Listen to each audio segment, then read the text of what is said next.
Come closer, little ones. Come close enough to see the sparks rise.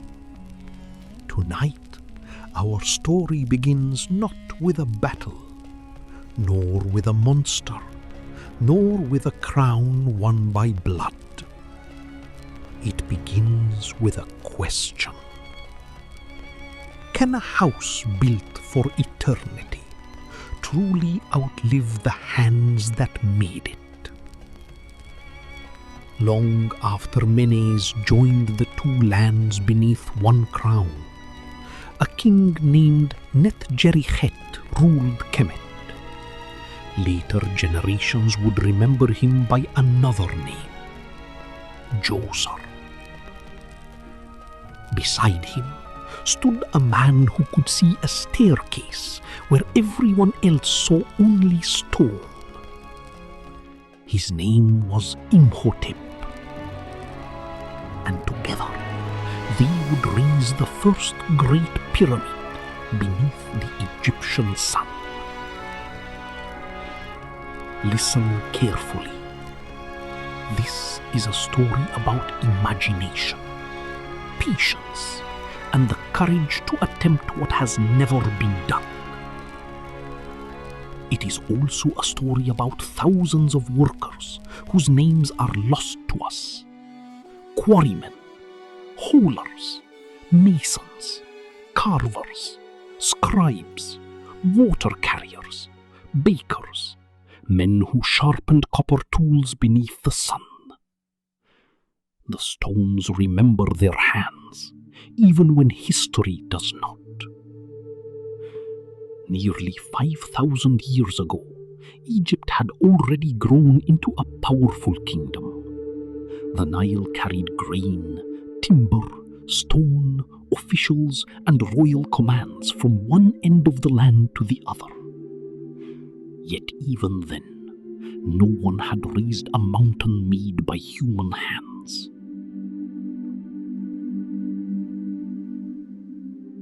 Djoser ruled near the beginning of the Third Dynasty, when the age we now call the Old Kingdom was dawning.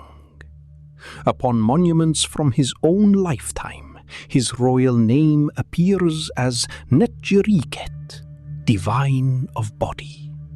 The name Djoser became famous much later. He governed from the region of Memphis, where the green valley opened toward the broad delta.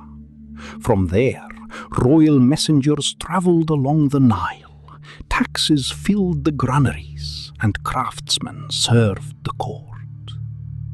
Like every king, Djoser knew that one day his earthly reign would end. But Egyptians did not believe death erased a ruler.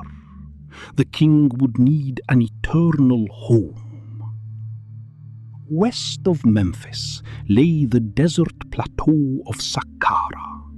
There, beyond the reach of the Nile flood, earlier kings and nobles had already been buried beneath the sand. Their tombs were called mastabas, low rectangular monuments with sloping sides, shaped almost like great benches. Below each mastaba, hidden chambers protected the dead and the objects prepared for the next life. The west was the land of sunset, the place where the sun disappeared, and where Egyptians believed the journey into eternity began. Djoser chose this ancient ground for his own royal tomb, but his monument would not remain low against the horizon. Among Djoser's highest officials was Imhotep. His name meant the one who comes in peace. An inscription from Djoser's own complex gives him titles of extraordinary honor. He served close to the king, directed royal works, and held authority in the palace. But titles alone do not explain why his name survived. Imhotep could look at an old form and imagine it transformed. He understood measurement, organization, ritual, the strength of materials. He knew that a royal monument was more than a tomb. It was a place where kingship, religion, labor, and memory met. And at Saqqara, he was given a task greater than any before it. No papyrus preserves the first conversation between Djoser and Imhotep. So picture it, little ones. The king stands upon the desert ridge. Memphis lies in the distance. The wind moves over old tombs half covered by sand. Build me a house that time cannot easily devour. Mud brick was familiar. Wood was precious. Reeds and plaster could create beautiful palaces. But rain, wind, insects, and years would claim them. Stone endured. Imhotep looked across the pale limestone ground. Perhaps he understood at once. Perhaps the idea came slowly through drawings, arguments, mistakes, and sleepless nights. However it began, the decision changed architecture forever.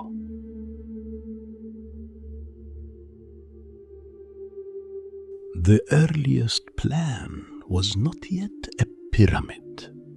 It began as a large mastaba, following the ancient royal tradition. But instead of building mainly with mud brick, the workers shaped limestone into courses. The blocks were smaller than those used in later pyramids, almost as though builders were teaching stone to behave like brick. This was daring work. Stone was heavier, less forgiving. Every block demanded quarrying, transport, shaping, lifting, and careful placement. If measurements wandered, walls would twist. If foundations shifted, the monument could crack. Imhotep and his builders were not copying a forgotten pyramid. They were discovering how monumental stone construction could be done. Near Saqqara, quarrymen cut limestone from the earth. Copper tools bit into softer stone. Wooden levers shifted blocks. Ropes tightened across shoulders. Sledges groaned over prepared paths while teams pulled together in rhythm. Water carriers moved beside them. Scribes counted loads. Overseers checked dimensions. Bakers and brewers fed the workforce. Toolmakers repaired what the stone wore down. A monument begins long before the first wall rises. It begins in planning, food, rope, timber, numbers, and trust. One person may imagine a mountain, but only an organized people can move one, block by block. Day after day, the builders learned. They shaped stone columns to resemble bundled reeds. They carved ceilings like wooden beams. They copied doors, roof mats, fences, and palace walls in limestone. Why? Because familiar buildings had been made from plants, mud, and timber for generations. Stone was new on this scale, but the forms of home and palace were already sacred. So the craftsmen translated the world they knew into a material meant to last. The complex at Saqqara became a memory of Egypt made permanent. Reeds would wither, wood would rot, mud brick would crumble. But here, their shapes would remain in stone. Then the plan changed. The mastaba was enlarged, and enlarged again. The surviving monument shows that Djoser's tomb was developed through several building stages. The exact discussions are lost, but the stone itself preserves the evidence of changing ambition. Perhaps the king wanted his tomb seen from farther away. Perhaps Imhotep saw that one mastaba could carry another. Perhaps ritual needs demanded more. Whatever the reason, the builders began stacking forms upward. The old royal tomb was no longer merely spreading across the ground. It was climbing into the sky.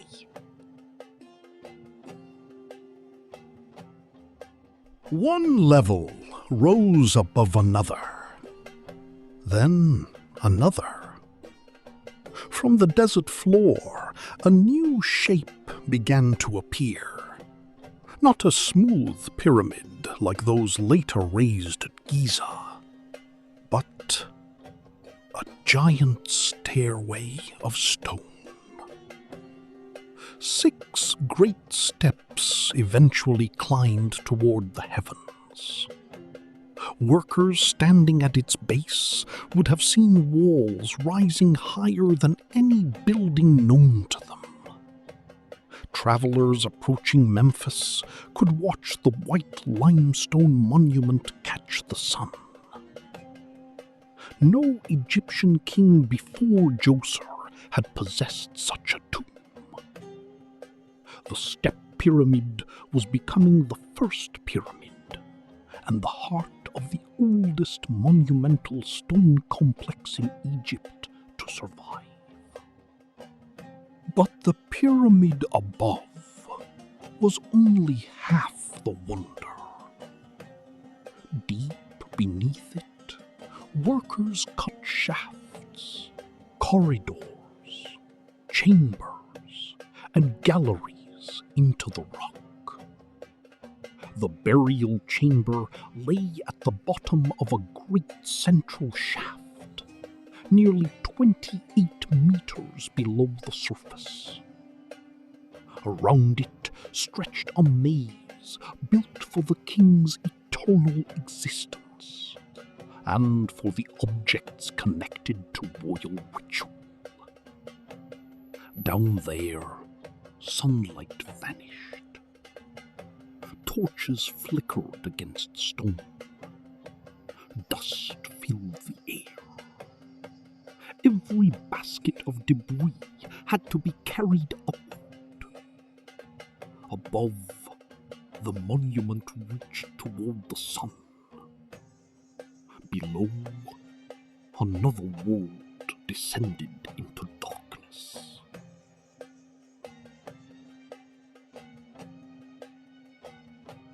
Some underground walls were covered with thousands of small blue-green faience tiles. Their shining surfaces imitated the woven reed mats used inside royal palaces. Even beneath tons of stone, Djoser's chambers recalled the living world.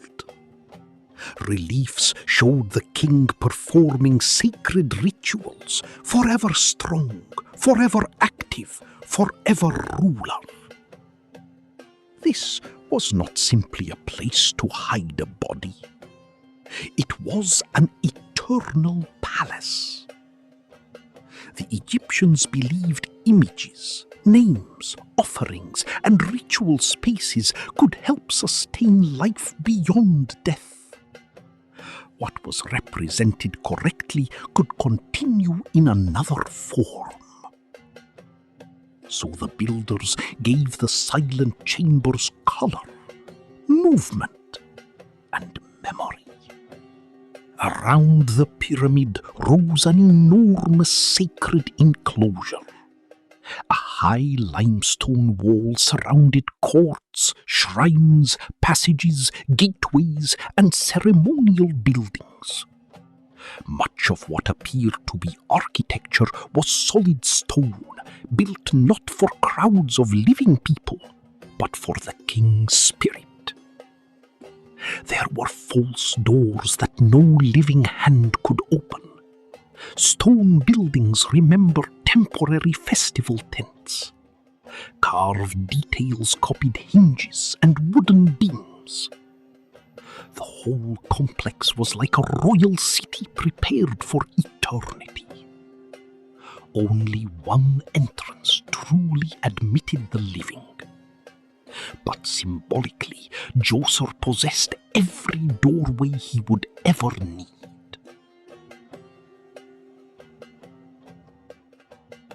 Within the complex were courts connected to the said festival. This ancient royal ceremony renewed a king's strength and his right to rule. During it, the king performed rituals that joined movement, endurance, and sacred authority. At Saqqara, stone shrines preserved the setting of that festival forever. Djoser would not grow weak in the next life. His spirit could continue the ceremony again and again, running the ritual course, approaching the shrines, receiving the crowns of Upper and Lower Egypt, and renewing the balance of the two lands. The monument did not merely remember his power. It was designed to keep that power alive. Near the pyramid stood a small sealed chamber called a serdab. Inside sat a painted stone statue of Djoser. Two narrow holes in the wall allowed the king's image to face outward. Through them, the statue could receive incense and witness ritual activity. Its gaze was directed toward the northern sky, where stars circled without disappearing beneath the horizon. To the Egyptians, those undying stars promised endurance. The living king would someday vanish from sight, but his name, his image, and his eternal house would remain connected to heaven. Even enclosed in darkness, Djoser still watched. At last, the great work stood complete. The step pyramid rose more than 60 meters above Saqqara. Its 6 stages dominated the desert, wrapped in pale limestone and surrounded by its vast ceremonial complex. Imagine the workers seeing it finished. Some had quarried the first blocks. Some had learned new skills while the walls rose. Some had spent years carrying stone without ever entering the sacred chambers. They had transformed a low mastaba into an artificial mountain. Djoser had his eternal monument. Imhotep had given architecture a new direction, and Egypt had discovered that stone could carry an idea into ages no builder would live to see. The step pyramid was not the end of the experiment. It was the beginning. Later kings and builders studied what had risen at Saqqara, Pyramid designs changed, angles shifted. Some projects failed, others were rebuilt. Under King Sneferu, architects moved from stepped forms towards smooth-sided pyramids. Then came the enormous monuments at Giza. Khufu's Great Pyramid did not appear from nothing, little ones. Behind it stood generations of measurement, quarrying, failure, correction, and courage. And at the beginning of that long road stood Djoser's 6 stone steps, rising from the desert. Kings expected their names to last. Officials rarely received the same gift. Yet Imhotep was remembered for thousands of years. Later Egyptians honored him as a master of wisdom and writing. Long after his death, he was revered as a divine healer and identified as a son of the god Ptah. Stories gathered around his name until the historical man and the legendary sage stood side by side. We must be careful. Later praise cannot tell us every fact about his life, but it tells us something powerful. Egypt remembered Imhotep not because he wore a crown, but because his mind helped change what human hands believed they could build. No one recorded the doubts of the builders. We do not know who first suggested another level. We do not know what Djoser said when the pyramid rose above the horizon. We do not know how many plans Imhotep rejected until the final shape appeared. History sometimes leaves us names. Archaeology leaves us stones, tools, foundations, corrections, and unfinished thoughts. Storytelling carefully enters the spaces between them. So remember, the monument is real. Its building stages are real. Djoser and Imhotep are real. The private words belong to imagination. And honest stories should tell you the difference. Look carefully, little ones. The highest step could not exist without the lowest. That is the lesson of Saqqara. Great achievements rarely arrive complete. They begin with an older idea, a first attempt, a correction. Another pair of hands, another stone lifted into place. Djoser dreamed of eternity. Imhotep gave the dream a form.